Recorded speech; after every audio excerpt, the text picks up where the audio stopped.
Kalau untuk proses normal sih memang yang selalu aku harapkan ya, supaya bisa selalu melahirkan dengan cara normal, karena anak pertama, anak kedua.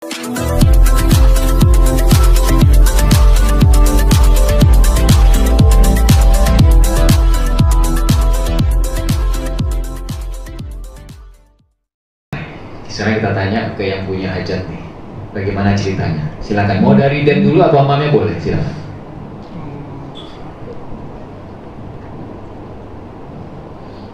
Halo, selamat siang semuanya. Teman-teman wartawan yang sudah datang. Selamat siang buat Dr. Benny, buat Dr. Tria. Pertama-tama aku mau mengucapkan rasa syukur kepada Tuhan Yang Maha Kuasa dengan adanya hari ini, hari dimana aku bisa melewati berbagai macam perjalanan yang begitu indah saat melahirkan kemarin. Telah lahir ya putri ketiga kami, berjenis kelamin perempuan pada tanggal 2 Desember 2024 pada jam 9.30 malam dengan proses lahir normal, dengan didampingi oleh suami yang luar biasa.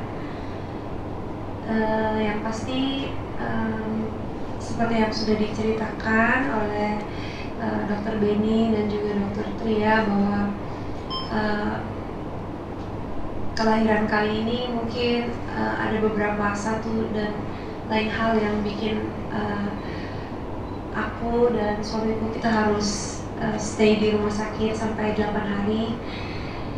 Tapi ya terlebih dari itu semua, itu merupakan pengalaman yang indah dan luar biasa yang kita syukuri bahwa kita sudah melewatinya dengan baik, dengan tim yang bekerja sama dengan baik, tim dokter, tim bidan, tim suster, semuanya, rumah sakit.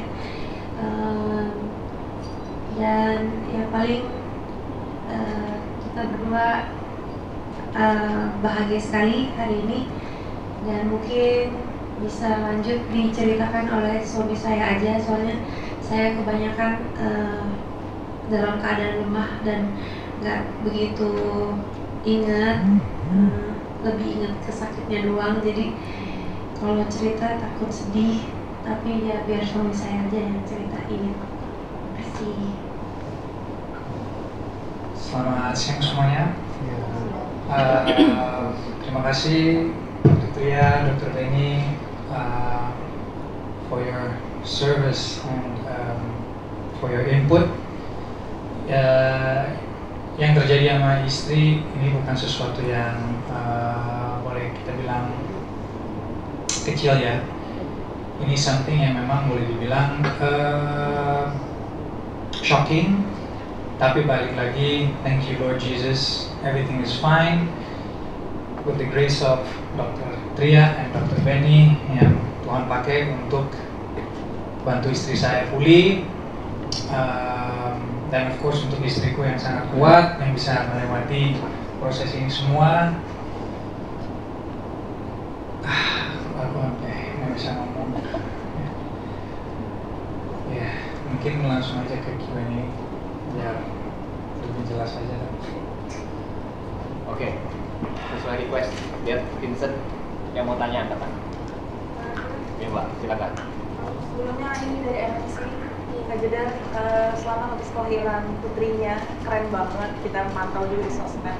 Mungkin kalau boleh tahu kenapa alasannya, ini kan anak yang diharap-harapkan juga ya, tapi sepertinya seorang ibu keren banget memilih persalinan normal sampai melakukan ada transfusi darah dan lain-lain. Mungkin Kak Jedar bagaimana sih saat memutuskan untuk melahirkan normal, dan itu tanggal cantik juga punya 12 ya, gimana sih Kak?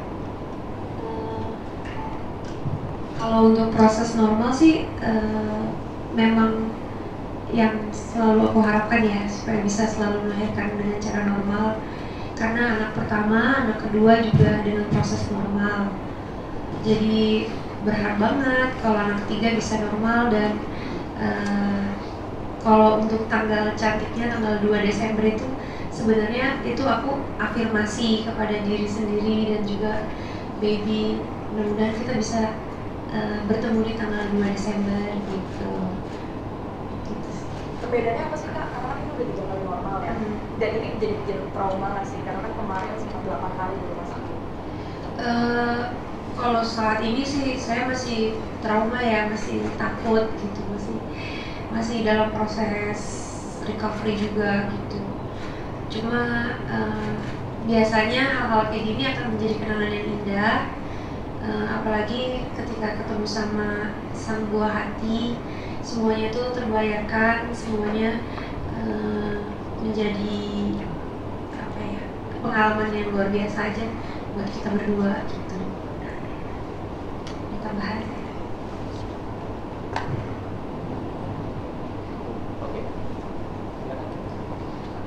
Oh, mungkin dari kendaraannya itu memang proses untuk pulih memang harus ada transfusi darah, karena memang saat melahirkan itu kan banyak darah yang keluar, jadi itu bukan karena buat boost sistemnya, bukan, itu memang proses untuk pulihnya. Ini kan berarti habis melahirkan ibunya berpisah dengan anak nggak sih? Tapi itu menyusui dan lain-lain bagaimana? Sesuai dengan proses aja sih. Setelah melahirkan biasanya anaknya kan dibawa dulu sama dokter yang memang apa tuh nama dokternya?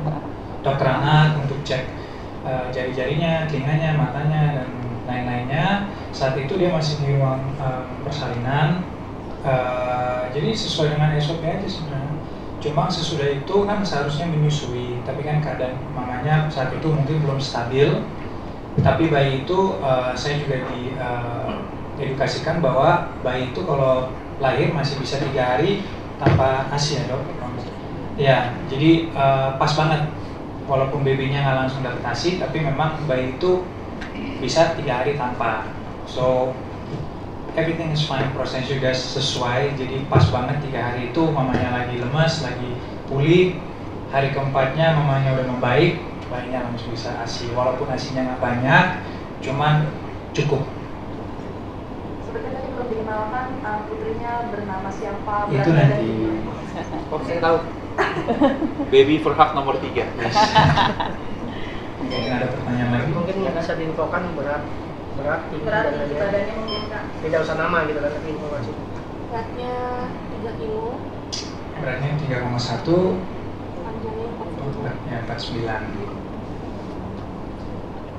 Bayinya sempurna kok, segar, healthy, cantik. Mungkin bisa ditambahin kenapa dipilih nama itu? Background. Nanti aja. Nanti aja. Ya, gimana? Mungkin untuk dokter Tria boleh dijelaskan penyebab plasenta lengket itu kenapa? Saat itu memang kontraksi rahim mungkin kurang baik ya, karena memang harusnya terjadi kontraksi setelah bayi lahir, plasenta itu akan lahir dengan otomatis dengan kontraksi rahim yang baik. Jadi saat itu kontraksi rahim kurang baik, kita sudah berikan obat-obatan untuk membuat lebih baik. Cuman memang waktu itu kita memang ada terkejar-kejar dengan waktu. Jadi memang kita itu ada standar waktu untuk melahirkan, gitu. Ya, memang hal itu kadang terjadi, tetapi memang sudah pasti semua persalinan kita harus antisipasi kejadian perdarahan pasca persalinan. Memang tadi saya bilang terjadi 1-5 di antara 100 persalinan dan tetap semua harus tetap kita antisipasi. Kadang-kadang persalinan anak pertama nggak ada risiko apapun bisa terjadi perdarahan. Jangan lupa ya di subscribe dan nyalakan lonceng notifikasinya.